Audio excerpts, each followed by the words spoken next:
Olá, que bom que você está por aqui novamente. Meu nome é Everton Castro, atualmente eu sou professor na Faculdade Adventista da Amazônia e você está na série intitulada Bíblia Responde. E o tema de hoje é sobre um dia que causa muita confusão em muitos lugares, a validade do sábado. Vamos começar então lendo como está o mandamento do sábado nos 10 mandamentos de Êxodo 20. Lembra-te do dia de sábado para o santificar. 6 dias trabalharás e farás toda a tua obra. Mas o 7º dia é o sábado do Senhor teu Deus. Não farás nenhum trabalho, nem tu, nem teu filho, nem tua filha, nem teu servo, nem a tua serva, nem o teu animal, nem o forasteiro das tuas portas para dentro. Porque em 6 dias fez o Senhor os céus e a terra e o mar e tudo o que neles há. E ao 7º dia descansou. Por isso o Senhor abençoou o dia do sábado e o santificou. Pois bem, dos 10 mandamentos, o sábado, que é o 4º, é o único que começa com a palavra lembra-te. Então isso mostra que o sábado já existia antes do Monte Sinai. E aqui, nesse mandamento, Deus apenas pede para que o povo relembre uma lei que já existia. E de fato, se você ler o livro de Êxodo, você vai perceber que antes do Sinai, que é quando o povo recebe a tábua dos 10 mandamentos, o sábado já existia quando eles iam colher o maná. Mas afinal, quando o sábado foi instituído? No próprios 10 mandamentos, nós já encontramos uma referência à criação. Veja, porque em 6 dias fez o Senhor os céus, a terra e o mar. Voltando então para Gênesis capítulo 2, nós encontramos a origem do dia de sábado. E havendo Deus terminado no dia 7º a sua obra que fizera, descansou nesse dia de toda a sua obra que tinha feito, e abençoou o dia 7º e o santificou, porque nele descansou de toda a obra que como Criador fizera. Então veja, o sábado foi instituído na criação do nosso planeta. Deus fez tudo em 6 dias e no 7º deu uma pausa para que o homem nesse dia descansasse e lembrasse de que Deus é o Criador de tudo.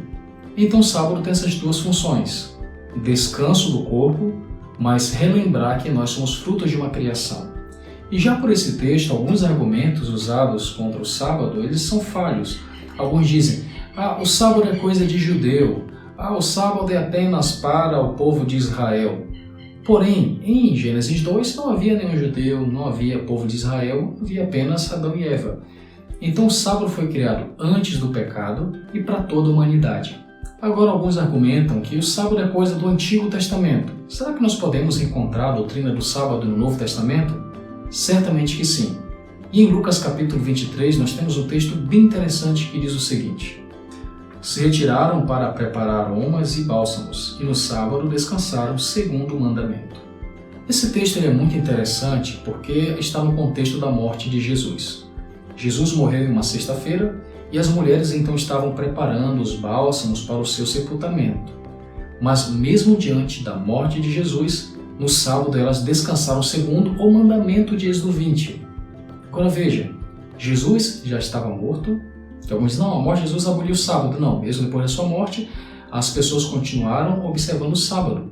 E ainda mais, se você levar em consideração que esse texto de Lucas foi escrito muito tempo depois da morte de Jesus, então, ou seja, vários anos depois que Cristo tinha morrido, Lucas escreve o Evangelho mostrando que o sábado ainda tinha validade.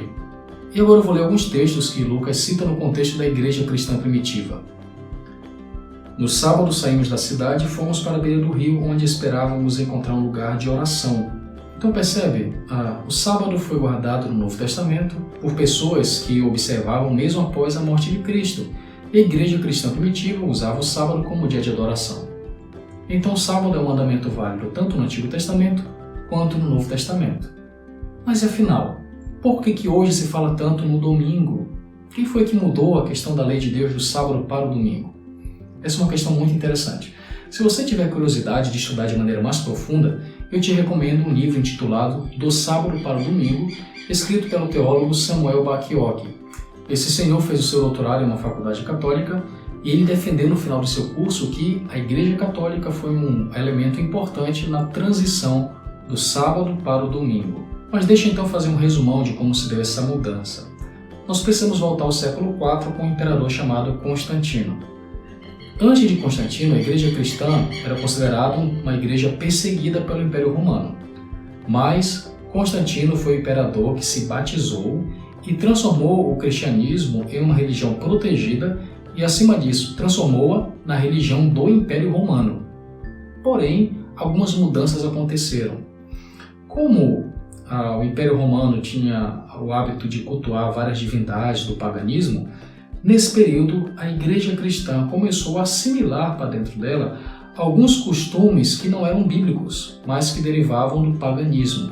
E dentre esses muitos costumes tinha a adoração do Deus Sol, que era feita no primeiro dia da semana. Tanto que em inglês, domingo é Sunday, que é o dia do Sol.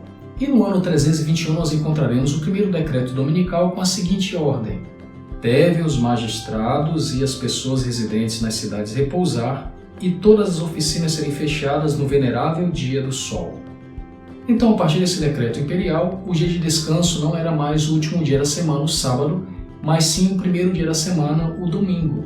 E como a Igreja Católica era a igreja hegemônica nesse período, ela vai aceitar essa mudança. Eu vou ler agora um pequeno trecho de um catecismo católico escrito pelo Peter Gehman. Pergunta: qual é o dia de descanso? Resposta: o sábado é o dia de descanso. Pergunta: por que guardamos o domingo e não o sábado? Resposta: guardamos o domingo ao invés do sábado porque a Igreja Católica transferiu a solenidade do sábado para o domingo. Então, no último estudo, nós falamos sobre essa mudança. Enquanto que nos 10 mandamentos da Bíblia, diz do 20, nós temos 2 mandamentos que um proíbe a adoração de imagens e o outro fala sobre o sábado, no Catecismo Romano nós encontramos a abolição da adoração de imagens e a mudança do sábado para domingos e festas. Então a Igreja Católica ela assumiu essa mudança, autorizada pelo Imperador Constantino, e até hoje nós temos em nossa sociedade o domingo como um dia oficial de descanso. Geralmente é o dia em que as pessoas param, de trabalhar e tudo mais. Mas quando você olha para a Bíblia, o dia de descanso do povo de Deus deveria ser o sábado. E é justamente isso que nós vamos ler em Ezequiel 20 e o verso 20. Santificai os meus sábados, pois servirão de sinal entre mim e vós, para que saibais que eu sou o Senhor, vosso Deus. Então, segundo a Bíblia, o sábado vai ser um sinal do povo de Deus, porque esse povo vai obedecer toda a lei de Deus e não uma lei instituída pelos homens. Agora vem uma última questão. Como então se deveria guardar o sábado? Eu deveria ficar em casa sem fazer nada, só deitado, sem poder conversar, ou me divertir, ou me alegrar? O sábado é um dia triste? Então existe um texto que nos ajuda a compreender isso, escrito pelo profeta Isaías. Se desviares o pé de profanar o sábado e de cuidar dos teus próprios interesses no meu santo dia, se chamares ao sábado deleitoso e santo dia do Senhor, digno de honra e o honrares não seguindo teus caminhos, não pretendendo fazer a tua própria vontade, nem falando palavras vãs, então te deleitarás no Senhor e eu te farei cavalgar sobre os altos da terra e te sustentarei com a herança de Jacó teu pai, porque a boca do Senhor o disse. Interessante que nesse texto 2 vezes aparece a palavra deleite. Então o sábado deveria ser um dia agradável. Então o que nós não deveríamos fazer no sábado? O texto diz: nada que envolva o teu interesse pessoal. O sábado é um dia de pensar no outro e pensar em Deus. Então é por isso que no sábado nós deveríamos fechar o comércio, deveríamos parar de trabalhar e tirar tempo para a nossa família, tirar tempo para o próximo e tirar tempo para Deus. E esse mandamento é muito importante no contexto de hoje, onde cada vez trabalhamos mais, onde o mundo está cada vez mais acelerado e nós não tiramos tempo para aquilo que realmente é importante. Então no final desse estudo eu quero te fazer um apelo. Que tal fazer planos para que o sábado seja um dia diferente na sua casa também? Que tal nesse dia você colocar sua família e colocar Deus em primeiro lugar? Eu tenho certeza que você não se arrependerá dessa decisão. Você sabia que Deus se preocupa até com o que você come? Então no próximo encontro falaremos sobre a alimentação ideal. Conto com a sua presença e até lá!